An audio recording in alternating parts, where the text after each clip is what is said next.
Dharma is rarely met with, even in 100,000 million kalpas. Now we can see and hear it, accept and maintain it. May we unfold the meaning of the Tathagata's truth. Good morning. I think we all know Daishin McCabe, who is a priest and a colleague of mine over in Ames, where he lives with his wife Jisho and their young son Malcolm.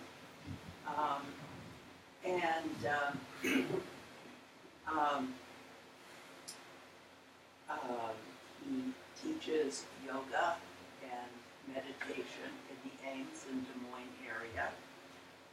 His wife is also a teacher, and she will be doing the all-day sitting, leading the all-day sitting in November. So be sure and come for Jisho and give her some support. And because she's more new to the whole thing than Daishin and I are. Daishin, as a young man, met his teacher, who is my old friend, Diane Benaj, at Bucknell University, and spent 15 years training with her at Mount Equity Zendo. He also spent, I think, 2 Ango at Shogochi, where I practiced, which is, give him points for that. It's really difficult. Very true. They have preserved the 13th century there in Bubble. Also has practiced at other places, including Kokyoji in Japan. And he met his wife at Mount Equity, didn't you? Mm-hmm. Yeah. And then her family is in Ames and so moved out here, for which we are eternally grateful. Oh. We need way more teachers in this area. So, without further ado, let me give you Daishin. Thank you for your very generous introductions, Rico. I appreciate it.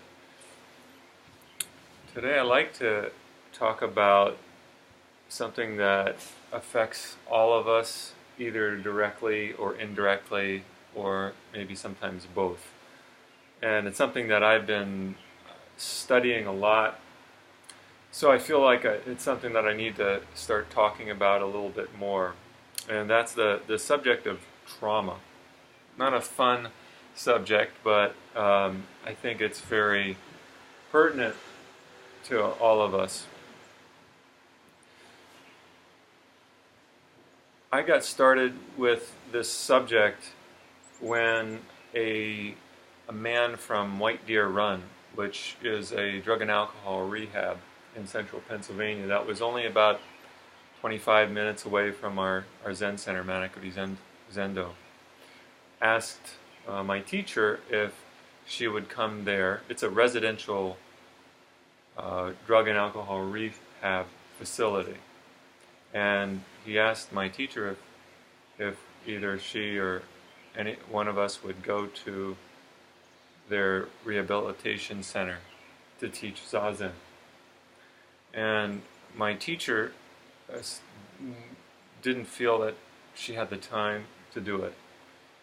And I was sitting there listening to this, and I thought, wait a minute, thinking to myself, she doesn't have the time, but I definitely want to do this. So I made it known that I would like to.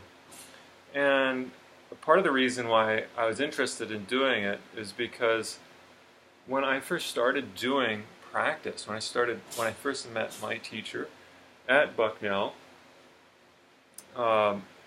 we sat, we walked, we sat. I was with her maybe about an hour. And I left. First of all, I went there because I was in a lot of pain. Physical, emotional, not physical, but more emotional pain. I think that's what draws a lot of us to practice. It's just the the emotional gooey pain that we can't really address well in our culture. There's not, I mean, without taking some kind of medicine, which sometimes you may have to do, but it's a difficult pain. And I noticed after being with her for that short a time that I felt better than I'd ever felt. I felt not like a high, but just felt more equanimous. And I hadn't done any drugs or drunk any alcohol, and that was a problem for me at Bucknell. I was running with a crowd that were big, heavy drinkers. You know, maybe it's just a college thing. I don't know. It doesn't matter. But alcoholism runs in my family. Drug addiction is also there. And mental illness is there too. And this is what when we go to a place that's a rehab, you're going to find those things. And I felt some relief from the pain I was experiencing just being with my teacher, and I thought, well, this is something that I need to be able to offer to people who are suffering and haven't met this, haven't met the Dharma. And I don't mean that in a proselytizing way, but just that here, these are some tools that we can use to help us calm our mind, understand ourselves better. And so that was my beginning. I began to teach Zen, and it was a pretty steep learning curve because the kind of people that I was seeing at the rehab were not the same people that were coming to the Zen Center.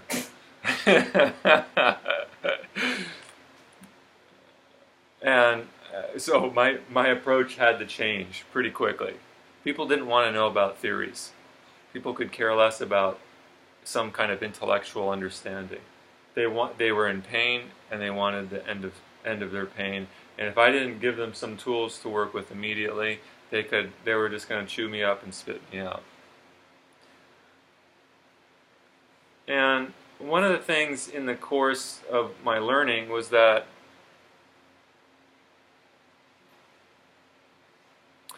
when I realized one of my errors in going in there initially was that I came in with the same understanding as our culture in general has about addiction, that it is caused by a lack of discipline, that if you just say no, you're going to be able to get out of this addictive process.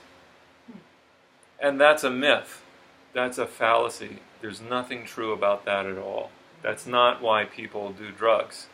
And I'm not just talking about drugs, but any kind of addictive behavior, be it shopping, internet addiction, whatever addiction, you fill in the blank. Addiction, what? Gambling, smoking, whatever. And addiction, the definition I like to use here is anything that offers short-term relief at the expense of long-term relationships. You know, anything that offers short-term relief from suffering. So addictions serve a function. You know, we know that we can feel better than the way that we do, yet we go about taking care of that suffering in the wrong way, in a way that doesn't actually alleviate that suffering over the long term. It might help for the short term, but not in the long term. So that was the idea that I came into this with, and I learned after several months and asking questions from another Buddhist practitioner, tipped me off to a person named Gabor Mate. Has anybody heard of him?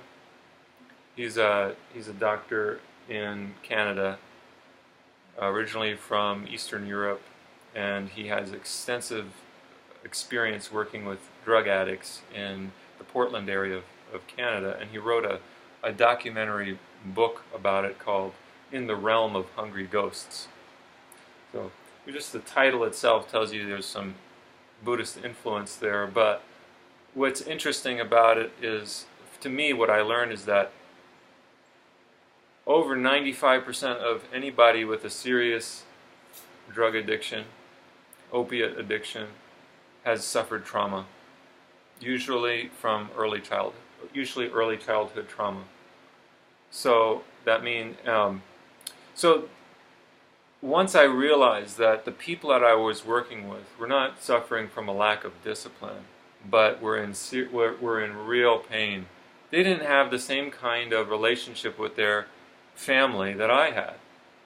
Their mother and father may have been absent, may have been physically abusive, may have been emotionally abusive, may have been sexually abusive, or maybe some other member of their family. And so when I was seeing somebody with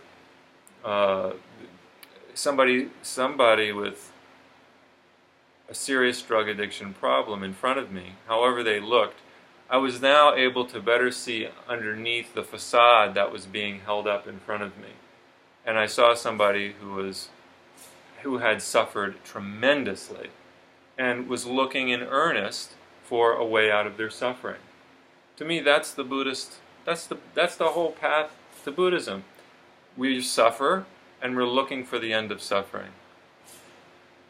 So now I had something, a better lens through which to help. When I left Mount Equity in 2013, I went to work as a chaplain in York Hospital, and I requested specifically to work in behavioral health because I wanted to understand more about mental health issues from the perspective of a chaplain. And so that helped me to even ever deepen my understanding of trauma. What I saw, a lot of people with suicidal ideation, with suicidal attempts also, and not just that, but also drug addiction. Almost all of them, I would read through their charts, and almost all of them had some kind of problem stemming from early childhood. And I just stopped reading the charts after a while because I knew that they had serious. I felt like it was really ingrained. Okay, I'm working with somebody with mental health, serious mental health issues, has some background of trauma in them. You can pretty much assume that. And we can't ignore it. And yet, our society at large does. So this is really the important point. Our society doesn't acknowledge that how deep trauma, the effects trauma are on people. And we can look to the recent policies of our government towards immigrants. I mean, what has happened there with Latinos moving from Mexico to North America, and the separating of infants from their families has made a scar that will last at least through the lifetime of those families, of those infants, even if they're reunited, and probably intergenerationally. That kind of pain is deep, is tremendously deep. And there is actually, this is not the first time, obviously, that this has happened in our country.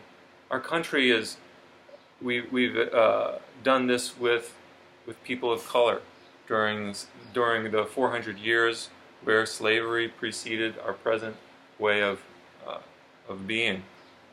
400 years of separating families from each other, and we expect African Americans to just get with it and be productive members of society when intergenerationally they have had the ripping apart of their families. Not just one time, but multiple generations. That has a lasting effect that can't just be easily addressed or corrected with the Emancipation Proclamation. It's not going to happen. So these are long-term, these are deep problems that stem from the way that we think as a society and as individuals. So what I want to talk about is, what is trauma What's the cause of it? And I've already kind of mentioned both of these things, kind of answered them. I'll go in a little deeper on. And then, how can it be treated? So, my information for this comes mainly from studying trauma center, trauma-sensitive yoga. I spent a significant amount of time at Broadlawn's Medical Center, a hospital in Des Moines, every week, teaching trauma center, trauma-sensitive yoga to people in mental health. Some of them are addicts, some of them just maybe high anxiety or high depression or suicidality. And so this has been I feel, based on my experience doing this work, starting at White Deer Run in Pennsylvania, that our practice has a lot to offer people who are traumatized. And sometimes we have to tweak it a little bit in order for it to be effective or more effective. We can't, I found that, I'm in a secular environment, I can't talk about Buddhism. But I can certainly talk about other elements and aspects of practice. So what we're learning here, what we're doing here, can be extremely beneficial to our society. And we need to be of service. Regardless of whether you're a priest or not, we need to be of service to our wider society and use what we're learning here to help those that are suffering from trauma. But not just that, because trauma affects us. Whether we've experienced it indirectly or directly, it's still going to affect us.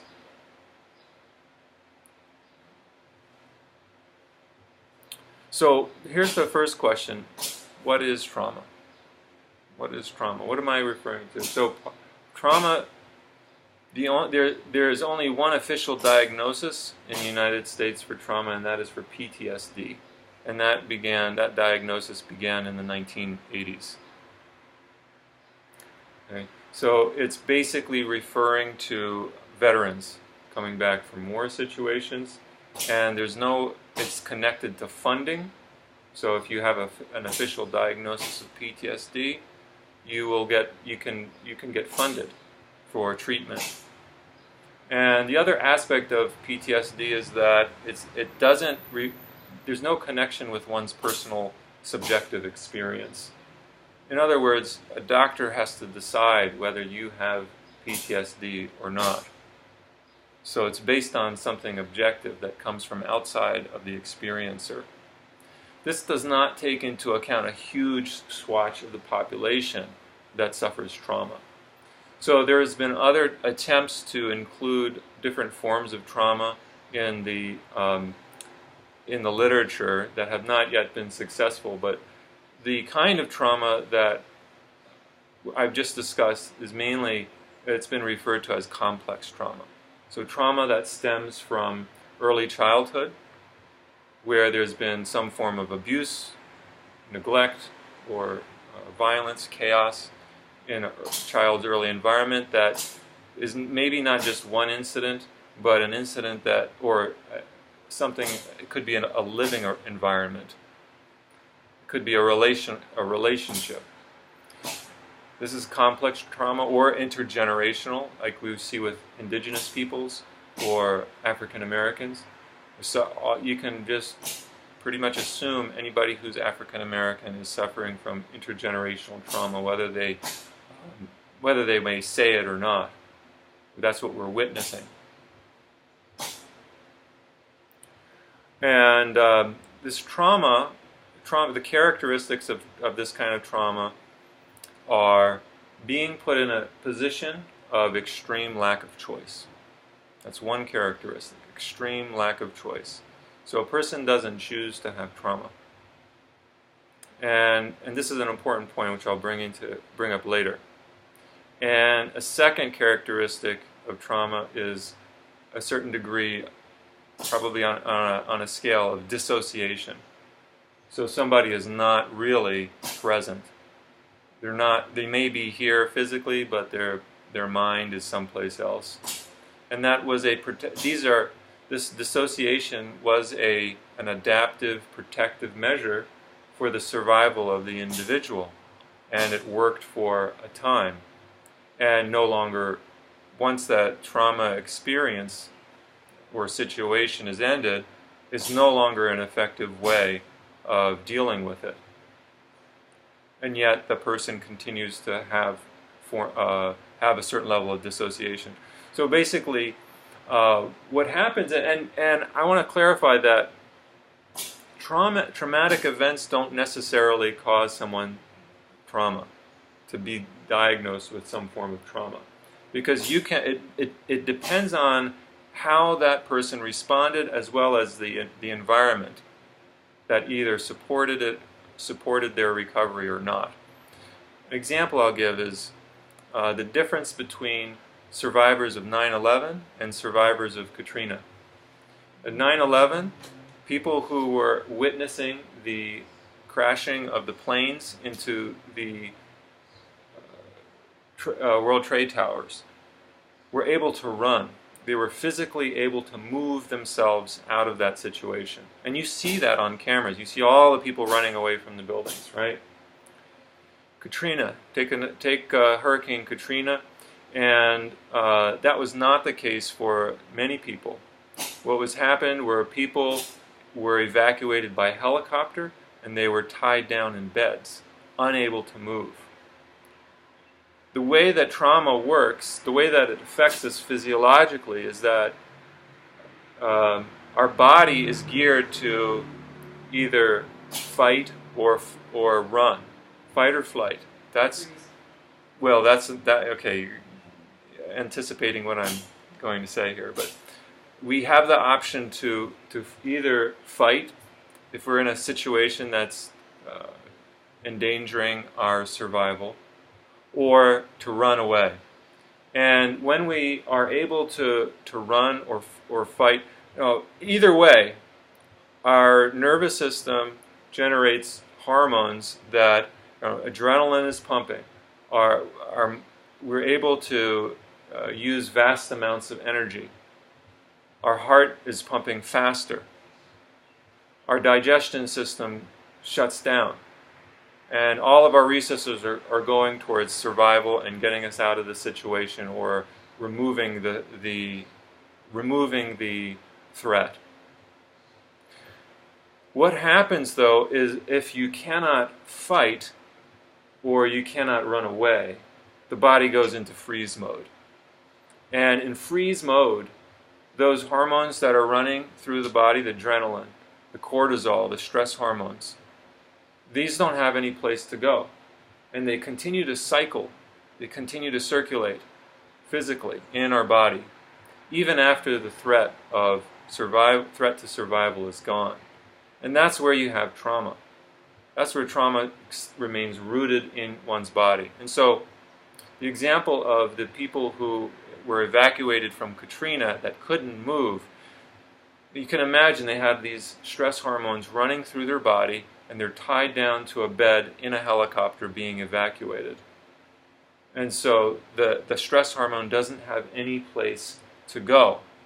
And what happens is that even after the threat is gone, still the person is living as though they're in the same environment that when the trauma took place. So that's kind of gives you a sense of what is trauma. This is what trauma is.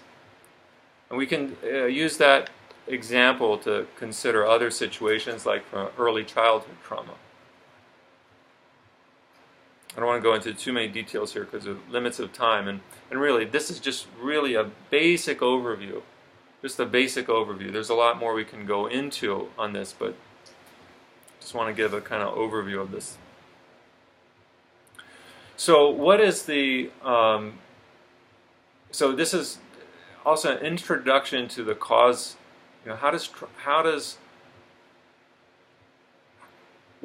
What creates trauma? Besides just the events that took place in a person's life. And there's a theory that we can look into that's very, very helpful for us in this, and it's called attachment theory. Anybody heard of attachment theory? Yeah. And, I was just reading the Sando Kai, one of our texts, and in the Sando Kai it says, the four elements return to their natures, just as a child turns to its mother. So there's recognition even in Zen of the profound relationship between a mother and a child. And actually, it's not just a mother, but just any significant caregiver and a child. But there is this profound relationship there. And that relationship, whether it's good or bad, will affect the child for the rest of his or her life. You cannot ignore that. Anybody who's a Zen student has got to look at how their relationship with their parents affects how they are in this moment. You cannot ignore it. It creates the way that we see the world. If attachment, that is the attachment between a mother and a child, or a significant caregiver and a child, is secure, what you generate is trust. That child learns to trust oneself. They know that they are worthy of care. That child learns to trust others, other human beings.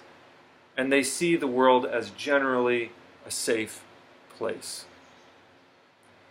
It's impossible to have a perfect relationship with our parents, right? It's impossible. And there's going to be times when that relationship is, a mother or father cannot meet the needs of the child.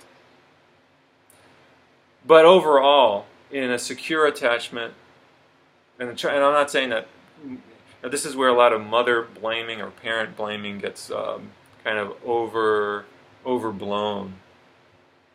But overall, if there's a secure attachment in a relationship between mother and child, then that child has a sense of trust in the world, in themselves. They see themselves as worthy of care. In the absence of that secure attachment, if it's extreme, and here's again where trauma comes in, if there's been neglect, if the environment that the child has been brought up in is chaotic, even if that child simply witnesses a trauma or witnesses ongoing trauma, they themselves can suffer from poor attachment.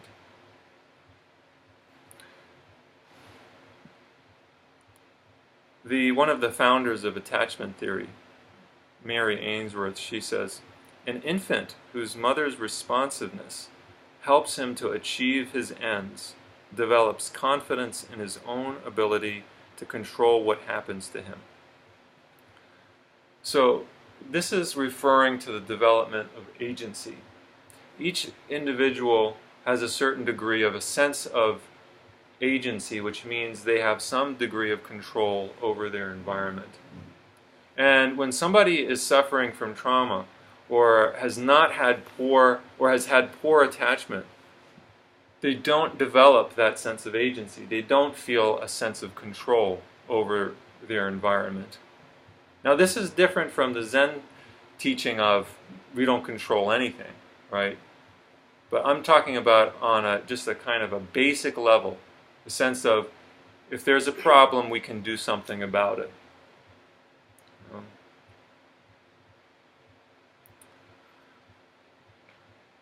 Okay, so given this kind of surface information on this subject, what is it that can be done?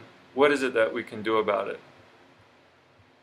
So there's two things in general that I found really, really helpful in my working with people with trauma, with addictions.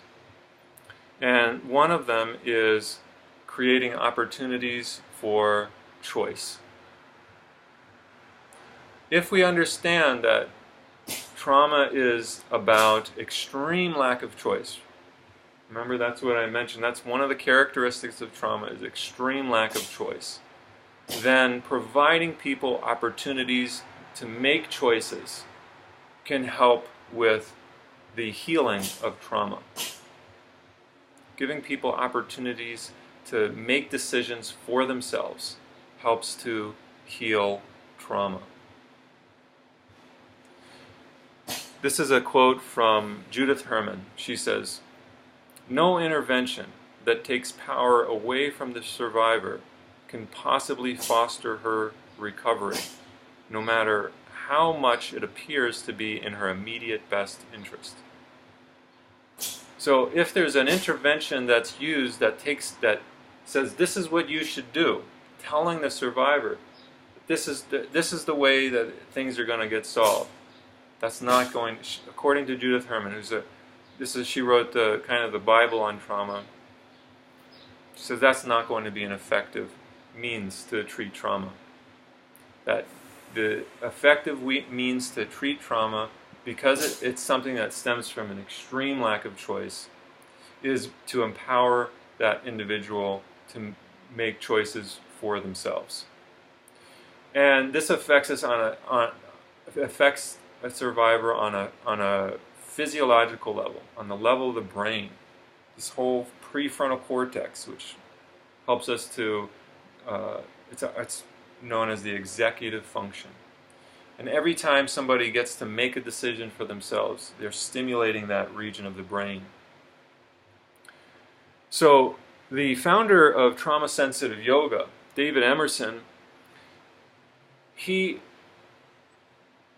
created this form of yoga that where the yoga class itself is the context the context for giving an individual opportunities to make choices.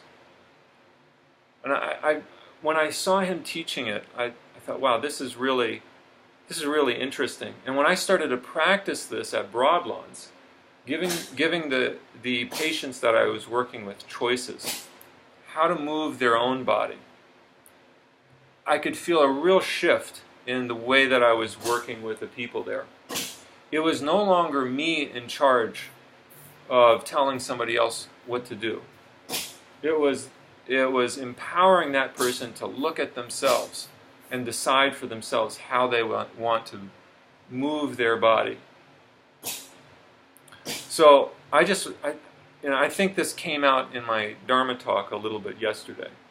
It's more about empowering rather than being what is the opposite of empowerment, kind of authoritarian. So choice making, creating opportunities for choice. And the second aspect that can be helpful in treating trauma is present moment experience. And our practice has a lot to say about being in the present moment. We can adapt what we know about, or what we're learning about being present, to other circumstances. I mean, that's what our practice is about. That's what I learned from Diane Roshi all the time. Be present. Be here. Allow now. You know, she would look at me and say, "You're not present. Where are you?" I'm not here. You know, we have little mini dissociations all the time. Our mind travels away from our body, and then we bring it back. And in trauma-sensitive yoga, the word that is used for present moment experience is called interoception. It's the word interoception. Because it's not all the way we talk about the present moment in Zen is more all-encompassing, from my understanding. The way present moment is talked about in the context of trauma-sensitive yoga, it's referring to something very explicit, and that is this term called interoception. Has anybody heard of it here? Interoception. Okay. So think of the word itself. Inter means it's stemming from Interoception. Ception is having to do with perception. Intero is turning your perception inwards. There's exteroception, which means turning your attention, turning your perception outwards. And there's perception, seeing, right? So it's connected to this idea of perception. And for somebody with trauma, particularly early childhood trauma, they are experts at exteroception. Dad comes in, there's sound as to how are his footsteps falling. How has the door closed? Is it slammed? What is the smell? Is there alcohol? This is exteroception. And people with trauma are experts at reading facial cues. They know in an instant whether somebody is, what their state of mind is. And they know whether to protect themselves, to run and hide, or, if they're safe or not. But that exteroception has come at the expense of interoception, the ability to actually accurately listen to the cues in one's own body. And so interoception is what is emphasized in a trauma-sensitive yoga setting. The ability to really listen to what's actually going on in your own body in this moment. Because assuming the person is now no longer in a traumatic situation, then what their body's signals are giving them can be more reflective of the reality of the present moment. If you want to learn more about how our bodies store trauma, then I recommend a recent book put out by a man named Bessel van der Kolk. Dr. Bessel van der Kolk, he's the founder of the Trauma Center, where trauma-sensitive yoga came out of. And he wrote a book called The Body Keeps the Score. And he wrote, the goal of treatment of trauma is to help people live in the present without feeling or behaving according to the irrelevant demands belonging to the past. So, definition of trauma is living in the present as though you are still in the past, kind of stuck in the past, actually. Being in this body in the present moment, but living as though we're stuck in the past, that's trauma. And so if that's trauma, then the goal of treatment is to live in the present moment without feeling or behaving according to the irrelevant demands of the past. So interoception is the term that's used to do that. Are we really aware? I mean, are we really aware of what's going on in our body? Our body is giving us cues and clues. It's constantly taking in threats from the external environment. This morning we've been hearing the nail gun, right? Anybody hear the Thomas. Yeah. Roofing his house. He's roofing his house out there. So our body is making a split-second decision, saying, "Is this a gun next door? Is somebody firing a gun? Am I in threat?" And it quickly discerns, without us thinking about it, that it's the guy on the roof. He's fixing his roof. It's no threat. The threat dissipates on a physiological level.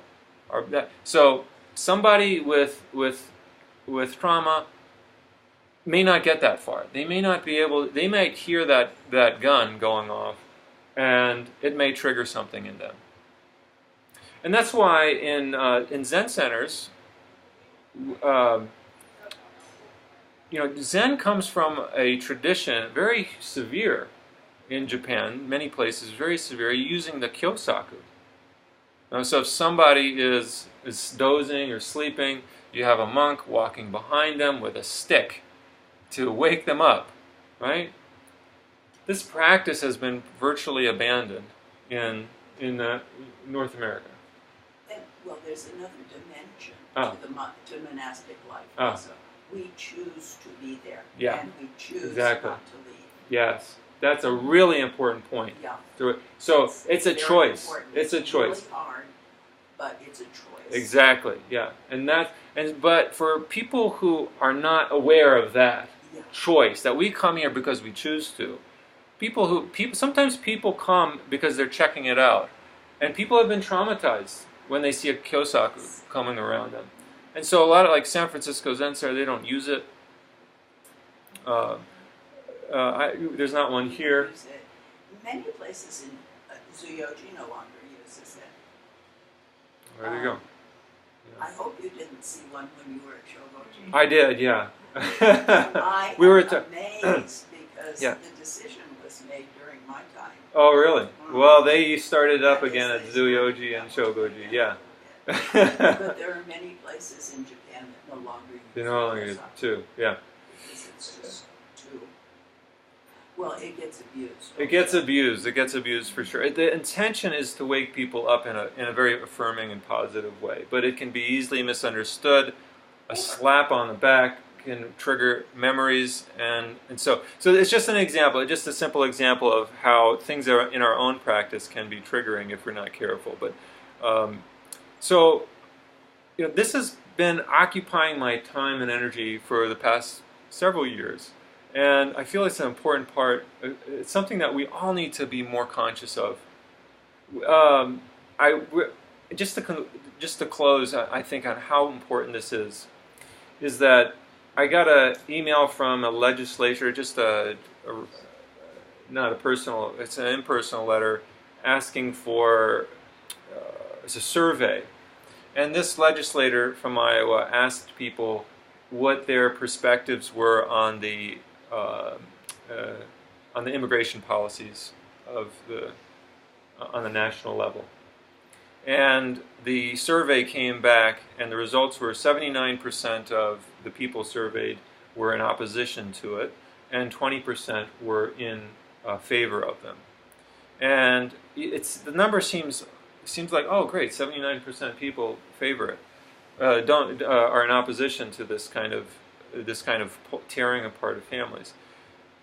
But 20% of people is a very extraordinary large number of people. And it shows the extreme ignorance amongst a lot of Americans with regards to how traumatic an event of this, the magnitude of this event is and will continue to be for the rest of our lives.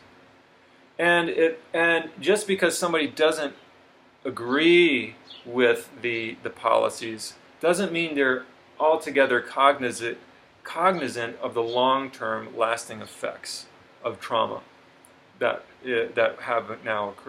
we've now created. We may have compassion. Oh, that's terrible, separating family. But the long-term effects of that are profound.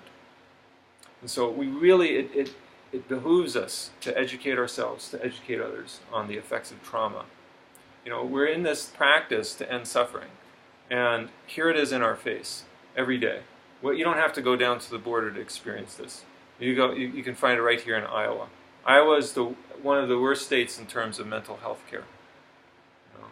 Well, that's something that's worth wrapping our brains around too. We don't have adequate resources. And I discovered this just the other day when a student shared with me difficulties in their own family situation. And I referred this person to a mental health agency. Actually, it was, I can't remember the coalition here in Iowa for domestic violence. And what was it? It's a good coalition. Yeah, I don't remember whatever the words is for it. But there's a hotline, like a crisis hotline. Oh, yeah. And it was a Sunday. The person was directed to a sheriff. Yeah.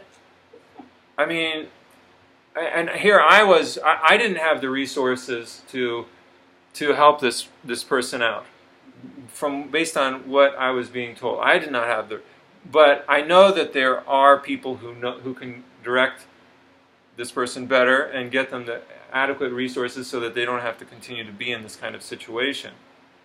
And here she was calling a hotline number, and because it was a Sunday, directed to a sheriff who didn't even know that number, that people are directed to them, and said, well, you got the wrong number.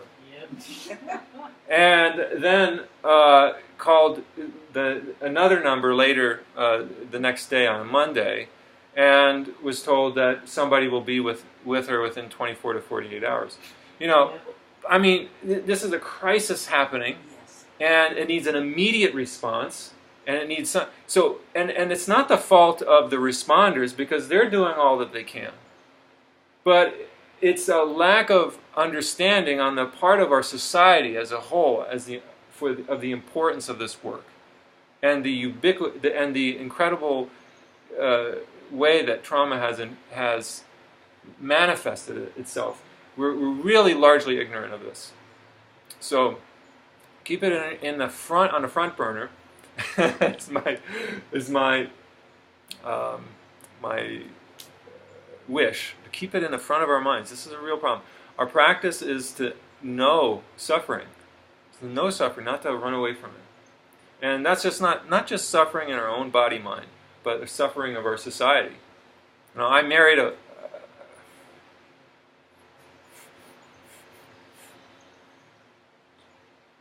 take some water here.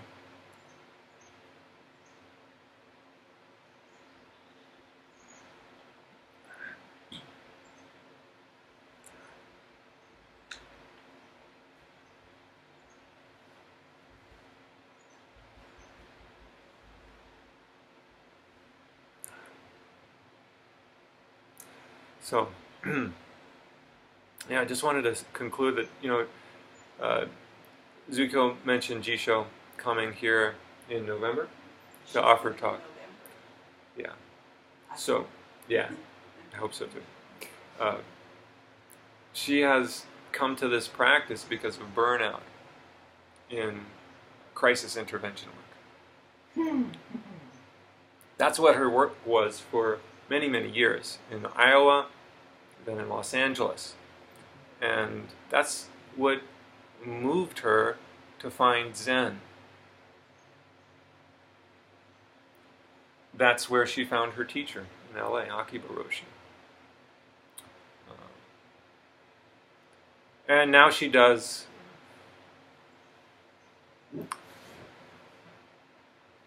more prevention work because she realizes that we need to do more work on the prevention side rather than simply on the crisis end of things. But she hasn't found that work in the United States. She found it in Africa. She found it in Haiti. Prevention is not something that we have been so skillful in doing here in this country. It's crisis work. I'm not saying that it's absent, but it's again. So I will close with that, and we can have some questions. I have a question. Yeah.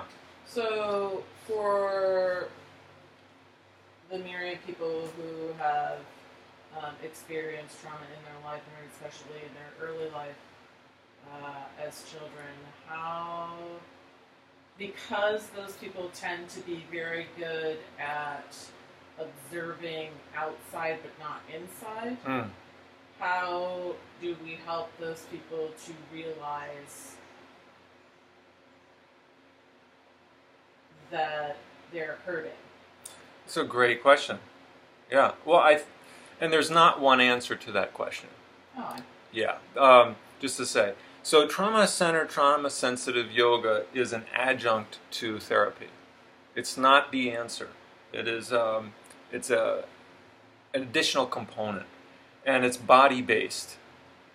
And so there's a whole method that's used to continually redirect a person's awareness to their body, to sensation in their body. So That's the particular way that they use. And it's meant to be done in conjunction with a therapist. Right. How can we help to motivate people and help people to realize that they are hurting? Because what I face is a lot of people who have faced adverse childhood experiences, early childhood trauma, and they do not realize that they have, and how very, very common that is. And so they don't even realize that they could benefit from therapy. They don't even realize that it could be different, and not everyone is this way. Yes. Actually, this comes from our tradition and our practice. Can I? Yeah, please. Use the word? You know, the Buddha taught us that we are fine just as we are. And I think one way of helping others, and I think this idea of empowering, we should always do that for everybody, everywhere, for each other, not just for trauma people who we've all suffered some kind of trauma, but and some of us worse than others, way worse. But to always empower, and one way of empowering is indeed to reassure that person they're fine, just as they are.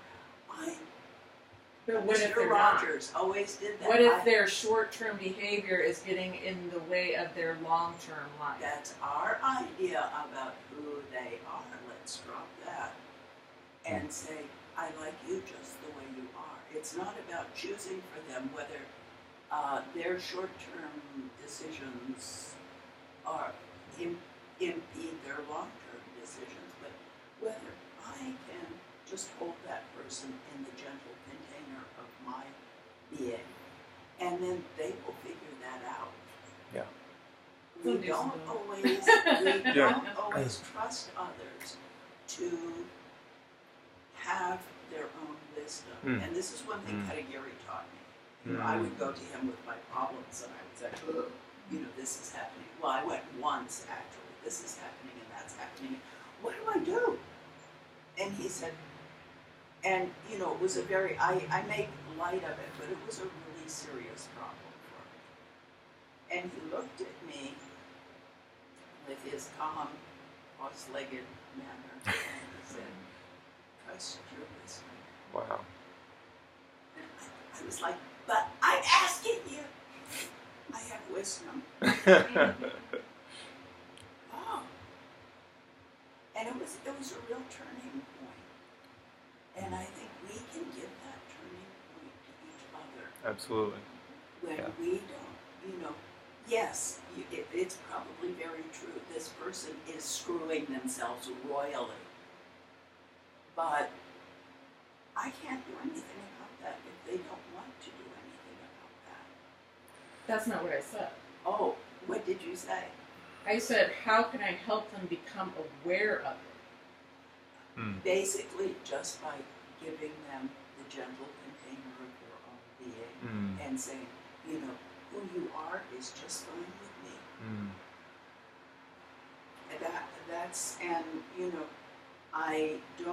I give that to you as an opportunity or an option. I don't say that's the only way of doing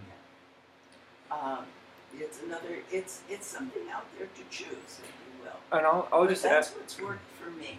Yeah, I think that's awesome. And from a physiological perspective, when we can be present for another person that's suffering from trauma, we are acting as their external self-regulatory system that they don't have. When the whole theory around attachment is that as children growing up, we don't have the ability to regulate ourselves. We don't have the ability to down-regulate ourselves when we get upset, when we hit ourselves, when we fall down, we turn to our mother, and the child is able to soothe itself when it sees that the mother is already calm and is not worried. And so the mother is the external self-regulatory system for the child. In the absence of that relationship, there's a chaotic self-regulatory system. But each of us can be that for each other. We can be the so if we maintain our own presence of mind, if we maintain our own kind of settledness in the presence of somebody who's dysregulated, that's what trauma is, and then we are providing an example. We are in those moments the regulatory system for that person, even if it's for a short time.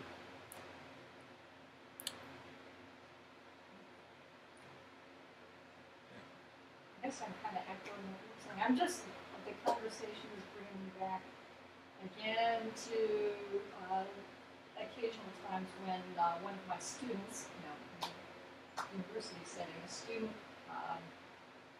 approaches me, maybe some problem they're having with the class, but the point then is I've learned to be very available and to listen, learning how to be a good listener, just in a very practical sense. They may start out talking about one thing, but there's something magical about feeling like someone is giving you their full attention and just listening. I think it empowers the person who is, the person who approached, I think it empowers them somehow to, I don't know, maybe get a little articulate or somehow start experiencing what those tied up feelings are if you feel like someone's listening. I mean, for myself, I'm in situations like that, and it's hard to know what hurts, or even if it does, because you're trying to repress it. But just the magic of having someone who can take the time to just really give you attention, just listen, and there aren't any answers, but just have someone else paying that close attention.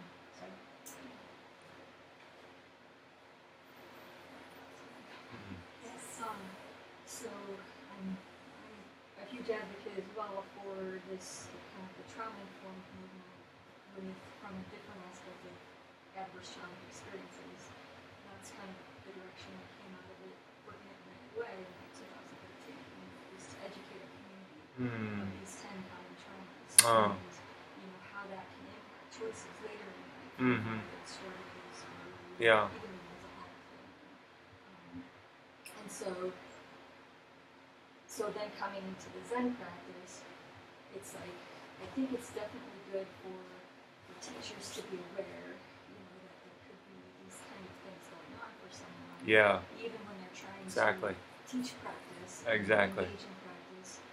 But then I also think there's a balance of, maybe into Jen's point, perhaps, to not necessarily point out to someone who learned trauma that, oh, well, you've been traumatized, or you were this way, or you're damaged, or you need to deal with that, or there's kind of this, how do as teachers we know when to refer to a mental health counselor, and maybe that's when it presents itself, someone starts to talk about all of these things, and to know that sense, and maybe if you have additional training, you're able to help with that in that moment, but to be able to say, I think you might need to kind of refer, know when to refer, and know when to be helpful. Yeah. Because I think sometimes get caught in a situation where maybe they don't have the right training to be a helpful person with a complex trauma issue. But then also to maybe the Zen piece of it, where we're able to help, perhaps once they've gotten connected with the right resources, is for when they come back to help them kind of get out of that maybe the victimization mode, to be able to recover and to not be stuck in the past. Exactly. Because they don't have to be that person. They don't have to be what that was. Right. They can honor it and realize it played a part in who they are now. but it Yeah. doesn't have to continue to be a part of their story. Right. Yeah. Yeah. And that's kind of, yeah, just something that I want to kind of Mhm. maybe going back to what Zeke was saying. Here. Well, I'm sure we both think that's very important, and we've both known teachers who have really messed up on that one. Yeah. Absolutely. And yes, something, you know, you can't just say go do more zazen. No. Actually, Gary was one of those people. Having trouble with your wife? Well, go do more zazen. See a marriage counselor. Yeah, for sure. Yeah, we have limits. That's another lesson. We all have limits in what we can do. We do the best that we can. We do everything that we can, and then we have to know when to refer people to others. Yeah, we don't have all the answers. It takes everybody, right? I appreciate you bringing the expertise, though, of the yoga trauma-informed practitioner, just in how things are maybe built up in our bodies. Mhm. We're not even aware or conscious of it. So Yeah. that's almost a whole new consciousness of itself. Just to be aware of the trauma that you might be keeping. Turning the light and shining it in. Yeah. He didn't know interoception, but he practiced it. All right. And you know, I think there's one last piece Yeah. that we really, you know, we talk about parents a lot. We talk especially about mothers. You know, and their role in all of this. But I think it goes, you know, and this is my opinion, but it goes beyond family, and we need to address the institutional pieces of it also. And I see that very much in this community with, you know, the police coming in and getting one parent or the other and hauling them off, and the 5-year-old never sees that Yeah. parent. And it's 2 a.m.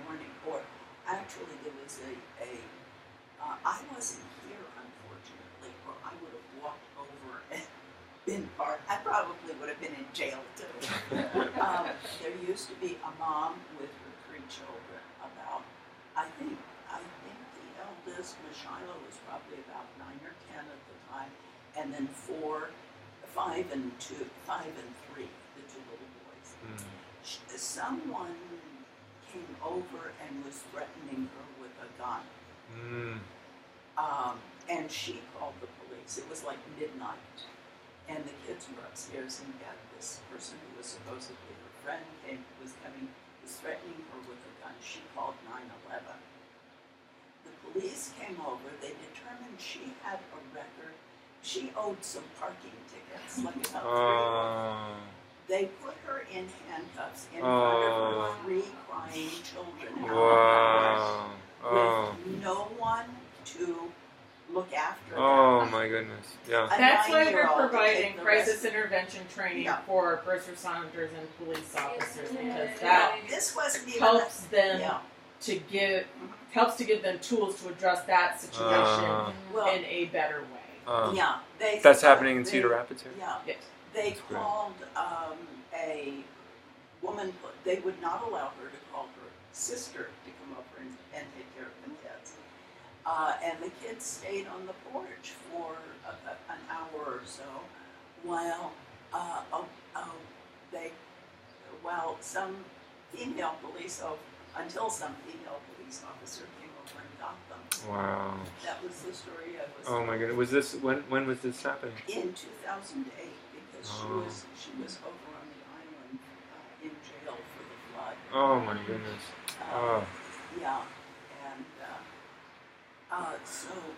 and you know, kids routinely get separated from their parents. Parents routinely get separated from each other. You know, not just in this neighborhood, in our society. Yeah. And Yeah. you know, we kind of think the right to happiness ends at birth. You know, we must protect people until they're born. Right. And then, okay, you're out of there, you're on your own. Yeah. Yeah. And we are developing, hopefully, as Jen says, ways of taking care of this. But I think it's not so much a crisis that people need to learn crisis intervention, as that we need to change our culture. Mm-hmm. And for that police officer to look at that woman and say, how would it feel if I were being dragged off and my children were being left screaming on the porch, wondering when an adult would be over to take care of them, if ever. Yeah, or these immigration officers that tore children away from their parents. Are they aware of, can they put themselves in the other person's shoes? You know? Yeah, and so it's changing the culture. It's changing the culture, and I would actually invite everyone in this room to write to our national congressmen and representatives. Yes, our national congressmen, our senators and representatives, and ask them that question. Say, you're a father or a mother. How would it be if your child were suddenly taken away from you? And consider what it must take to pick up my 2-year-old and take that incredibly dangerous journey to the Rio Grande or wherever it is, to, my God, people coming across the Mediterranean in like tubs. How is it? What must drive me to do that? And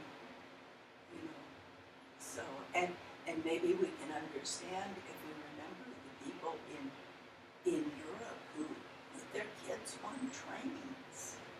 One of my friends partially grew up with 2 young English girls who landed in Boston in the middle of the Second World War. Wow. And her family took them in. Wow. And the family, not everybody could come, but they wanted their children to be safe. What does that say about the government-child relationship? And can we tell a congressman about that? I'm sorry. Thank you. Thank you.